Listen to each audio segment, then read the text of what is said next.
Paolo Contis, kinumpirmang single na siyang muli.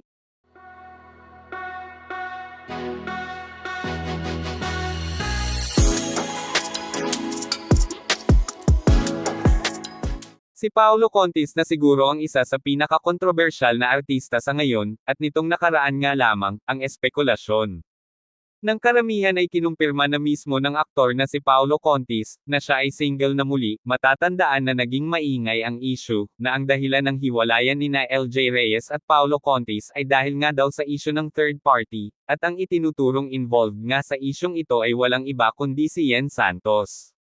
Unang na-involved ang dalawa ng ilan sa mga netizens ang nakitang magkasama sina Paolo at Yen Santos sa Baguio. Agad na nag-viral ang larawan ng dalawa.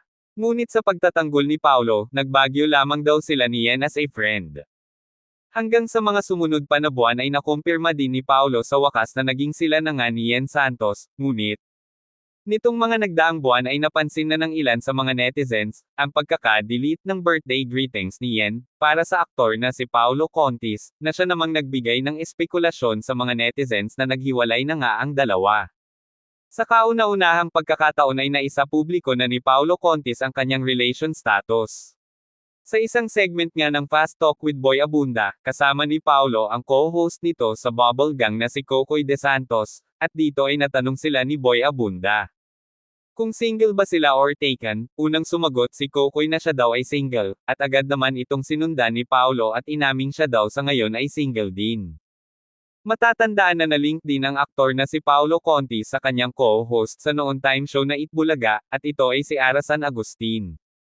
Ito ay matapos na bigyan daw ng mali siya, ng mga netizens, ang paghalik ni Paolo noon sa kanyang co-host na si Ara San Agustin.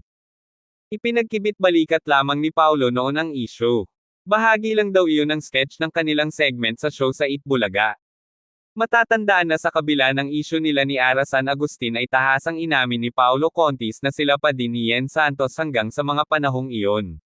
Subalit sa ngayon nga ay tila nagbago ang ihip ng hangin, at isinapubliko na ni Paolo ang kanyang relation status na siya ay single ng muli. Manatiling nakatutok sa ating channel para sa iba pang showbiz kaganapan. Maraming salamat sa inyong panonood. Please don't forget to like and subscribe.